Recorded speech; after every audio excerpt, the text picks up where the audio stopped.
What's up, guys? I'm BTC. Blizzard has just released Overwatch in the second part of their beta. I'm just going to go through the patch notes and kind of give you like a first impression. I've looked at a very, very small amount, so I actually haven't gone through the whole thing yet, so this will be first impression. I'm going to compare it to all the information and stuff that I learned last time when I was playing Overwatch. I basically played Overwatch every day for like 8 hours a day when Overwatch first came out. So first thing is there's a new game mode called Control. It says in this update we're introducing a brand new game mode, Control. On Control maps, two teams fight over a series of objective areas in a best-of-3 format. When a team is in control of the round's objective area, they will make progress towards capturing it, and whichever team gets to 100% first wins each round. Each round, up to 3 total, will feature a new objective area located in a different part of the map. So, with the other versions of Overwatch, it's either a payload or a single capture point where one team is on offense, the other team is on defense. This kind of throws away the whole offense-defense thing and makes it so that both teams are effectively on offense, and once one team starts to hold it, then they kind of take a defensive kind of role, but it's likely going to be a lot of back and forth kind of deal. So rather than having just one team setting up sort of like stationary defensive choke points, it's probably going to be a lot more chaotic. This particular mode is going to be a lot more chaotic than the other modes. So we have a new control map. Lijiang Tower was built at the heart of modern Chinese metropolis. Busy streets lined with stores, gardens, and famous night markets where food items from around the region are available at all hours. The tower itself is home to one of the leading companies in China's state-of-the-art space industry, Lucheng Interstellar, an organization with a long pioneering history that is currently pushing the boundaries of space exploration. So there's probably going to be like a little bit of a mixed, like a Chinese/space theme on that one. So, new control map, Nepal. Years ago, a group of Omnic robots experienced what they described as a spiritual awakening. They abandoned their programmed lives to establish a monastery high in the Himalayas of Nepal, where like-minded Omnics could gather to meditate on the nature of their existence. Led by their spiritual leader, not even going to try it, they took over the ruins of the ancient monastery and turned it into home of the Shambali, a place where Omnics and humans alike make pilgrimage in hopes of finding greater truth. So this is basically Zenyatta's home map. That's pretty much what that is. New play mode, play versus AI. This is fairly self-explanatory. Player progression. We strongly believe that playing Overwatch should feel exciting and rewarding on its own. We also know how fun it is to work towards long-term goals. To this end, and as a way to thank you for your time invested, time sink, we've added a brand new progression system to the game. Progression in Overwatch is built around earning experience. Okay, good. That wasn't just me seeing things. And leveling up your account. Moving forward, you will now gain experience by completing quick play and play versus AI games. Earn enough experience and you'll level up. I'd like to think that was an accident, but I'm pretty sure you did it because you're stupid. Interrupt number 1. That was a resub on my Twitch. Okay. Anyways, level up and you receive a loot box. So level up, you'll receive a loot box. I should have disabled that stuff beforehand. Loot boxes contain a random selection of items that can be used to customize the look of your heroes and express yourself in game, including skins, animations, emotes, custom dialogue options, sprays, and more. In addition to collecting these items from loot boxes, players can also unlock them by spending a new in-game currency called credits. So they're gonna have sprays in game, and there's a big problem with sprays in like not CS:GO, but older Counter Strikes and Team Fortress 2. People would have very disturbing wall sprays, but all the sprays in this game are custom made by Blizzard, and you have to pick one of those. So I seriously doubt there's going to be custom sprays at any point, because it just makes it's too easy to put stuff in game that like shouldn't be there, like really nasty, disgusting stuff.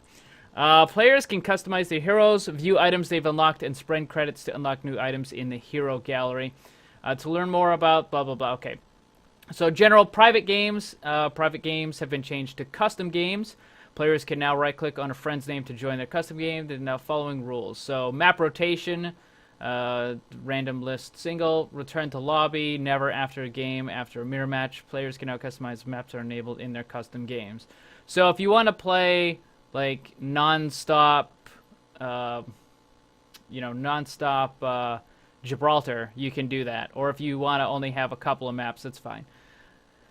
This is for custom games, though, and these do not count towards. You don't get points and whatever for the player progression. I think it has to be versus AI and quick play only. Yeah, so these you cannot get anything from these. So hero options, you can set the number of heroes per team, whether they can switch and all that sort of stuff.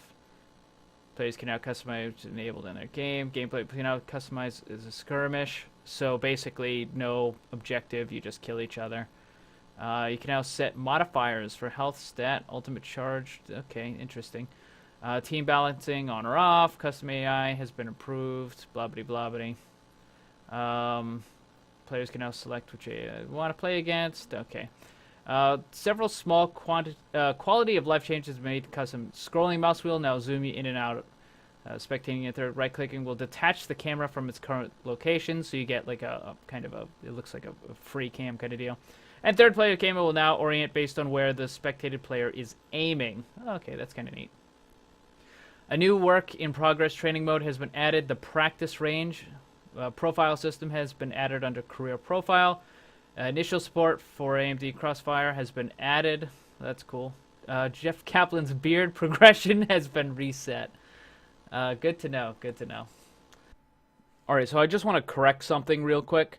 When I first went through this, I read that all healing effects now work on shields, and I was thinking that maybe this would affect like Reinhardt's barrier shield, but that's not the case. That would just be ridiculously powerful. Like Reinhardt would never ever die if that was the case. Instead, the healing effect working on shields is like when Symmetra gives her teammates a buff, a shield buff, or Lucio or somebody. So anybody who can give you a shield, or anybody who has a shield already, when you're getting healed, it will cause the shield to recharge faster, basically. Hey, I'll have to check it out. Quick play now pauses weapon recovery time while active. All right, I guess they wanted to kind of.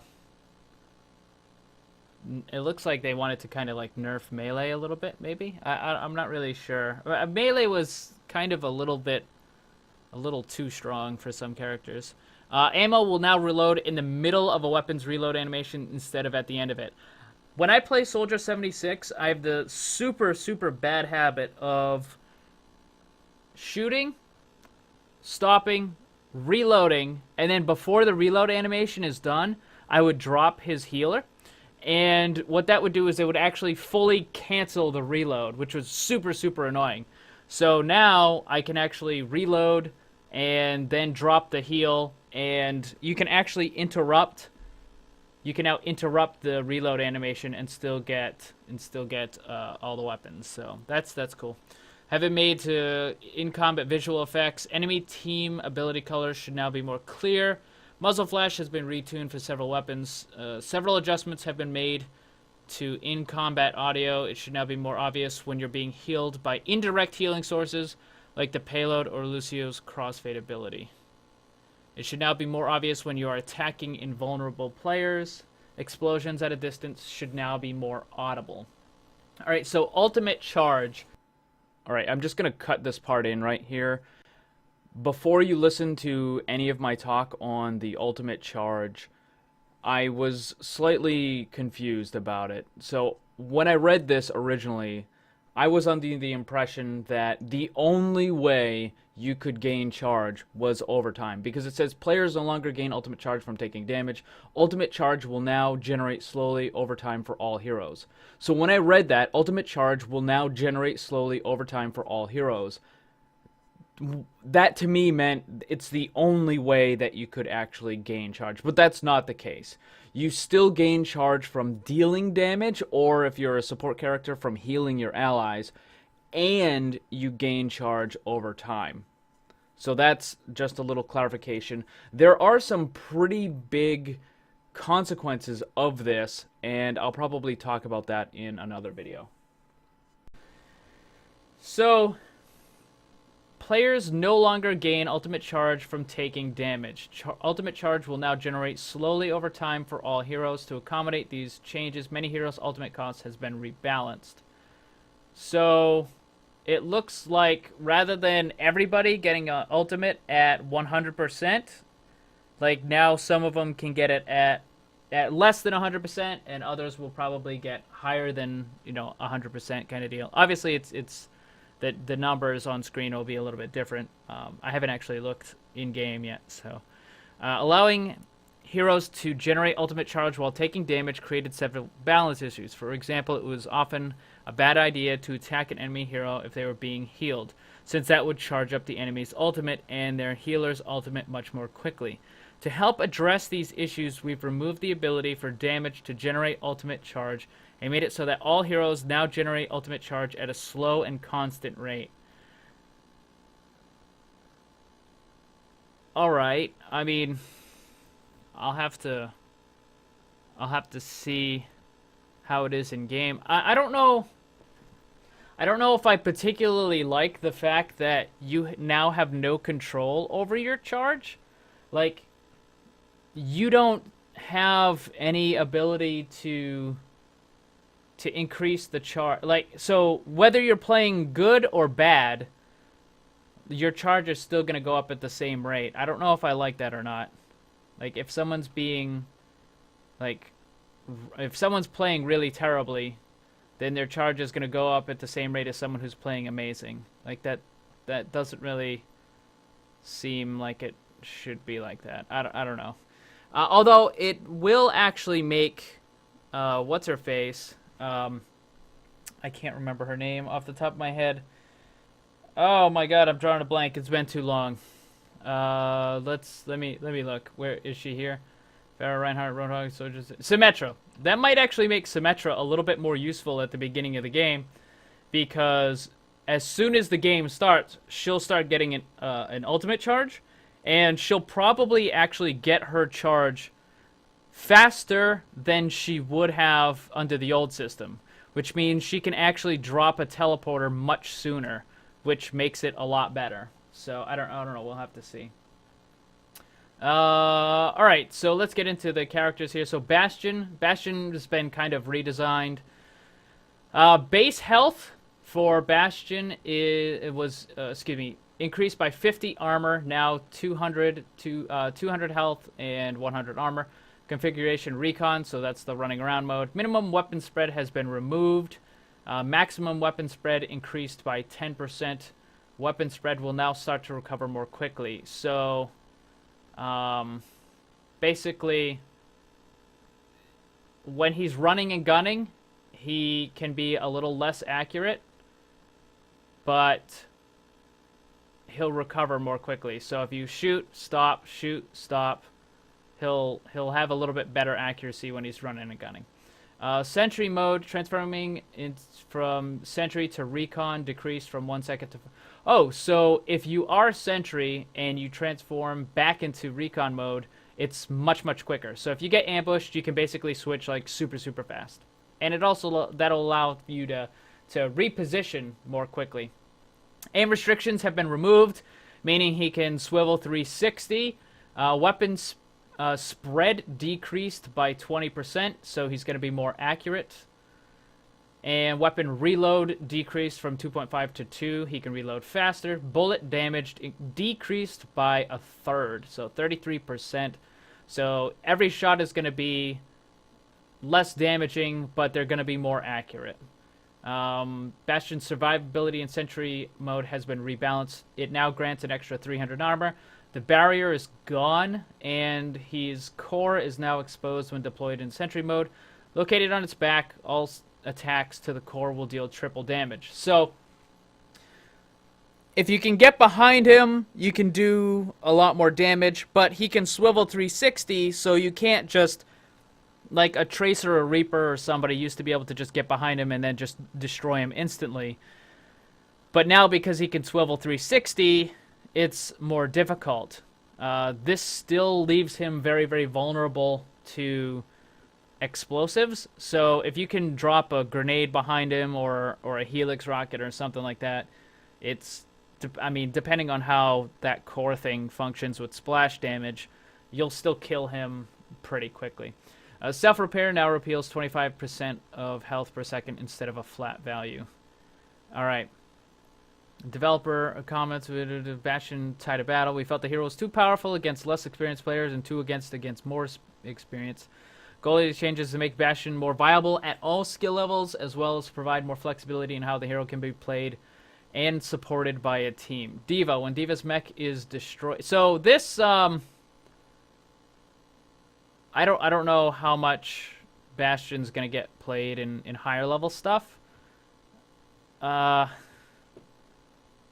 This almost, I don't know. The thing is he was near unkillable by certain classes when he was in Sentry mode. But now that he doesn't have the shield, like, it's gonna be a lot easier to kill him, I think, with other classes that normally couldn't do damage to him. So, like, for example, Soldier 76 can just pop out behind a corner and shoot him, unload a magazine into him, go back, reload, pop out, keep shooting at him again. Yeah, Bastion can repair, but before, that would do absolutely nothing because a Bastion would just simply hide behind the shield and you couldn't really hurt him. What you could do is you could try to fire a Helix rocket behind him and do some damage that way, but then he could just repair himself and the barrier would shield him. But now, like, in order to heal himself, like, if he starts healing himself, then you are basically free to shoot him because he has no extra protection. So I don't know. I'll have to see how he's played in game, but I think, like, my main class tends to be Soldier 76, and I think it's going to be easier, much easier for me to kill Bastions now. Alright, so Diva. When Diva's mech is destroyed due to damage taken, now despawns immediately instead of a few seconds after Diva is ejected. A lot of times people would keep shooting the mech thinking that she was still alive, so I think that's why they did that. Defense matrix size decreased by approximately 50%. Shape changes to be more cylindrical than conical. I have no idea how that's going to change. Problem being there was multiple people playing her in a game, especially when they were crowded around a small capture point. Between the size of it and the fact that her destroyed mech could use to block line of sight, she was often too difficult to kill. These changes to reduce her overall defensive footprint and give players more ways to counter her. Okay. I mean, yeah, her defense matrix was probably a little too large. I like the fact that they reduced the size of it instead of, like, changing the cooldown, though. Alright, so Hanzo, scatter area, now has a fixed spread pattern. I'm not really sure how that's going to affect it. I'd have to see it in game. Sonic Arrow can now stick to and move along with enemy targets and barriers. That is really cool. That I like a lot. I like that a lot. Because if you hit the player with it, it now gives you sight of wherever that player goes. So that is really, really cool. Hanzo can now turn white while using Dragon Strike. Oh, never mind. Not turn white. I was like, turn. He can turn while using Dragon Strike. Not turn white. He doesn't turn white, guys. He's still Asian. Oh, man. Alright, so Hanzo can now turn while using Dragon Strike. Alright, so basically when you start when you start to use Dragon Strike, you used to be locked into a position. Like where you started to shoot it, I'm sure someone's gonna complain in the comments about that. When you started to shoot it, you were basically locked into that position. You couldn't do anything. But now you can turn. So if somebody saw you firing off Dragon Strike, they would just like take a couple steps to the left, and you couldn't do anything to them. But now that you're able to turn, it makes Dragon Strike way more dangerous.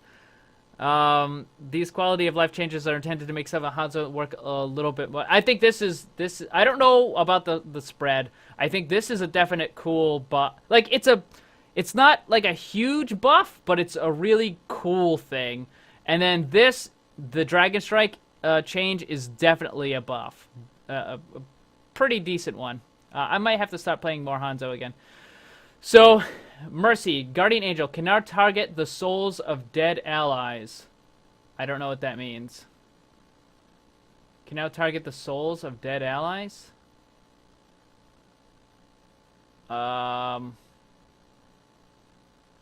not really quite sure what that means. I guess I'll have to see. Resurrect. Ultimate charge cost decreased by 25%. Activation time decreased from 1.5 to 1. Range decreased from 40 meters to 50 meters. No longer locks aim during activation. Okay, so a lot of people complained about her ultimate being too powerful. I don't feel it was at all. It was fine. It was a very good ability. Don't get me wrong. It was an amazing ability, but I don't think it needed to be nerfed. Basically, what they did was they sort of buffed it and nerfed it at the same time.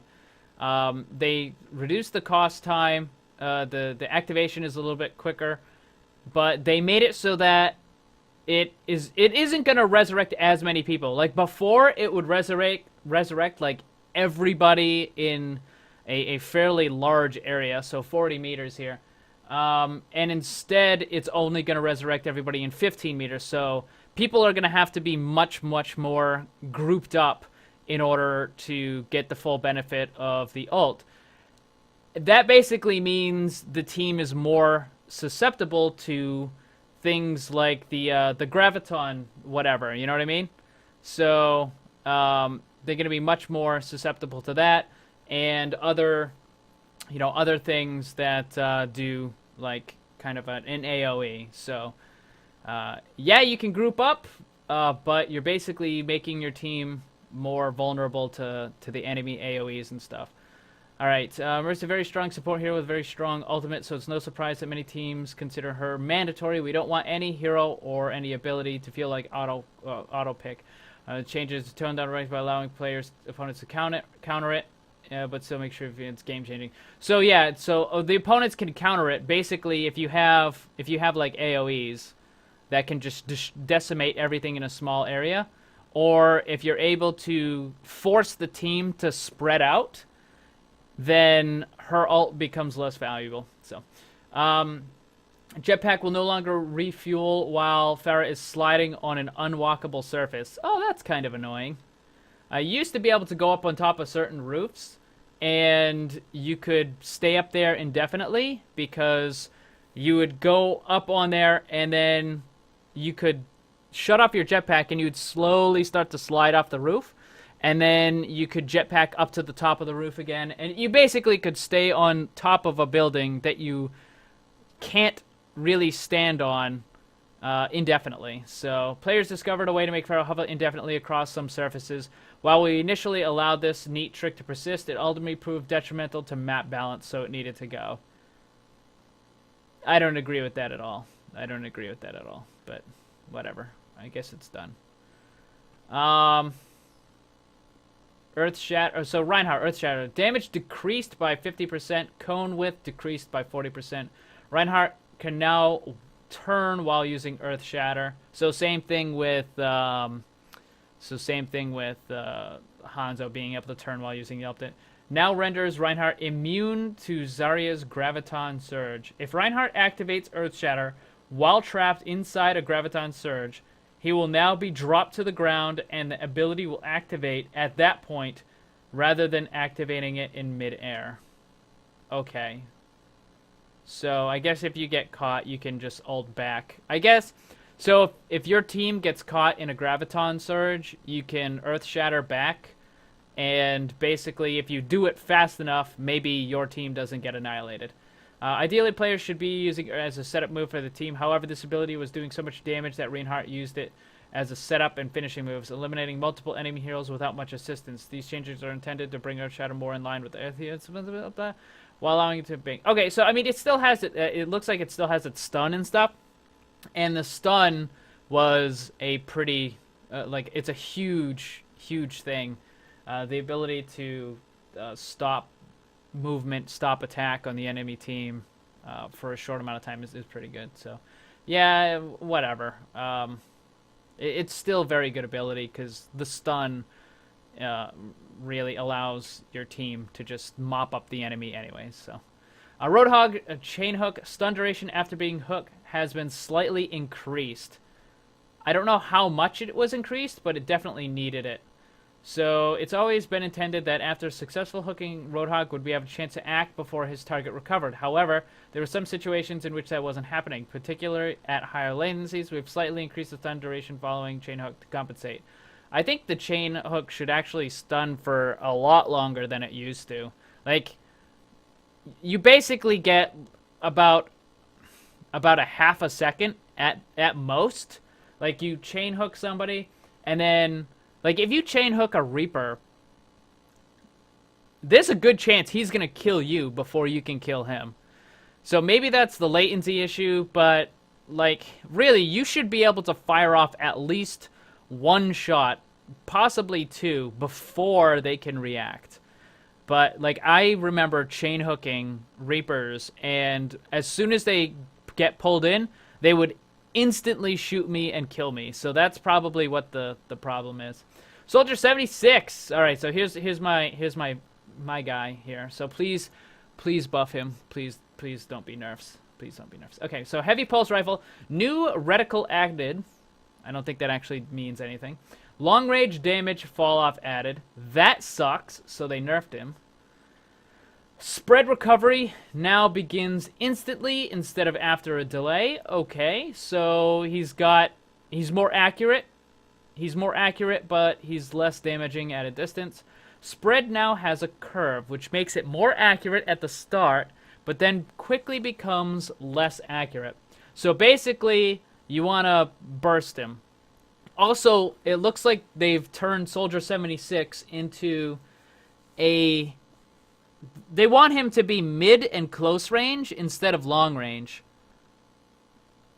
I mean, you really can't snipe that much with Soldier 76. Maybe with his ult on, you could do that, but so it looks like they're turning him into like they want him to be a solid mid and close range. Probably more of a mid range because at close range, I don't know. I mean, Helix Rocket, it's pretty good, but these changes are aimed at making Soldier 76 weapon feel better when firing, as well as provide more experienced player the opportunity to gain accuracy at longer ranges via burst firing. To ensure that Soldier 76 doesn't become too powerful as a sniper, we've also added some long-range damage fall-off to compensate. So I guess it depends on how much fall-off there is. If there's too much fall-off, then this is a really bad change. But if the fall-off isn't that much, then this is actually not bad. His ultimate, so I still have to say something about his ultimate. Soldier 76 ultimate is really bad. For beginners, it's amazing because it's basically auto-aim. For better players, for more advanced players, his ultimate is terrible. Basically, the better you get at actually aiming yourself, the worse his ult gets. And the reason for that is because his ult doesn't hit unless they changed it, his ult cannot get headshots, whereas you as a player can. So now, with these changes, if you're good at burst firing, let's say you burst fired 3 shots each time, right? And you get really accurate with him. You can burst fire into an opponent's head and do some serious damage. But when you ult, you're only going to be doing body shots. So, again, like, his ult is just not good. I think it's the only ult in the game where the better you get as a player, the worse his ult gets.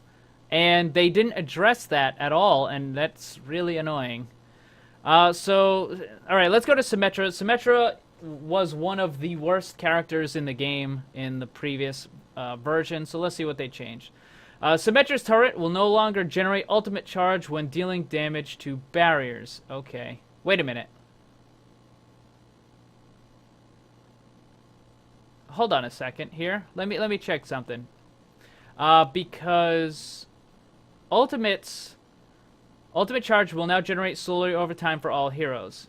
So, alright, so it looks like, yeah, what I was saying earlier, nothing affects your hero ultimate except for time. Time is the only thing that makes it go fast, that makes it go up. Alright, teleporter. Ultimate cost reduced by 40%. That's actually really good. Symmetra no longer gains ultimate charge when her teleporter is active. That's really bad. So when you destroy her teleporter, well, actually no. I don't know.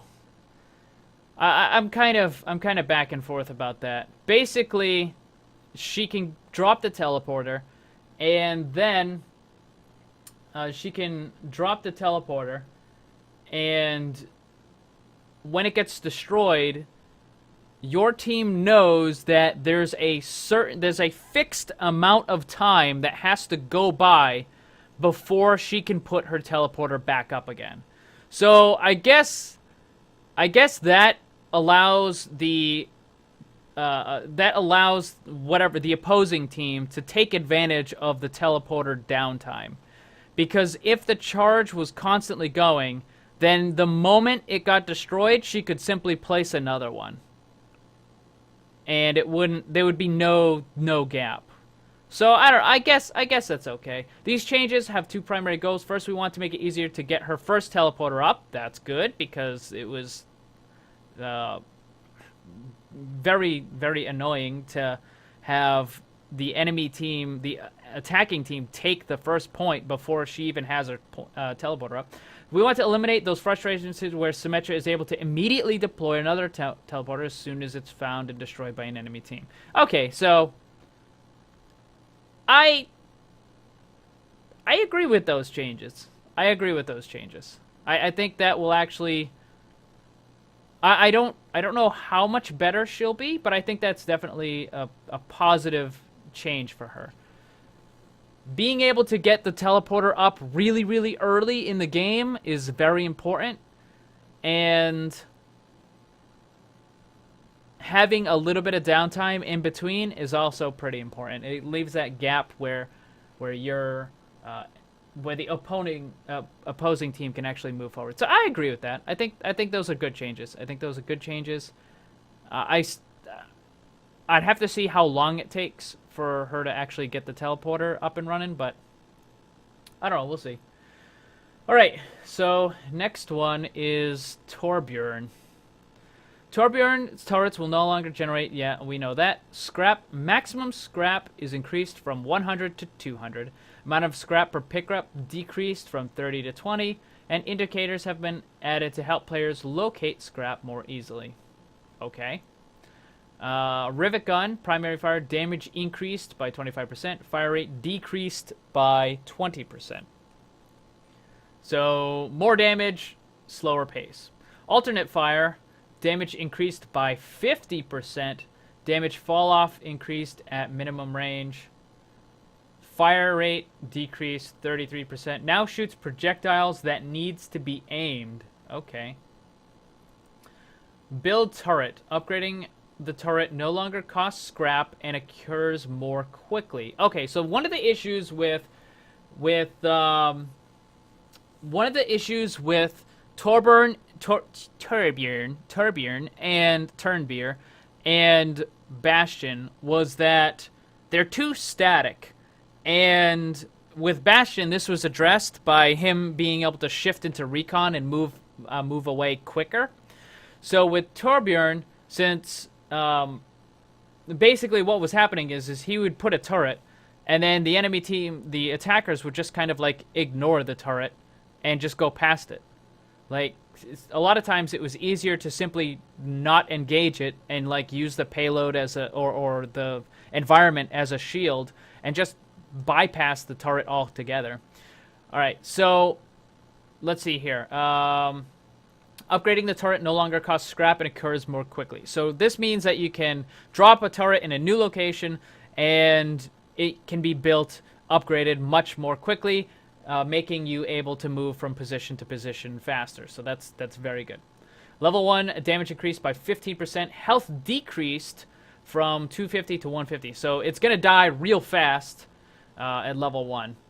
Damage increased by 15%. Health decreased. So can no longer be upgraded to level with Forge Hammer. See Molten Core changes below. Okay, interesting. So you can only get to level 2 using the regular hammer. Level 3, bullet damage increased by 15%. Fire rate increased by 25. Rocket launcher decreased by 50, but now fires in bursts of 4. Rocket launcher fire rate decreased by 33%. Rocket launcher explosion radius decreased by 40%. Rockets no longer cause knockback.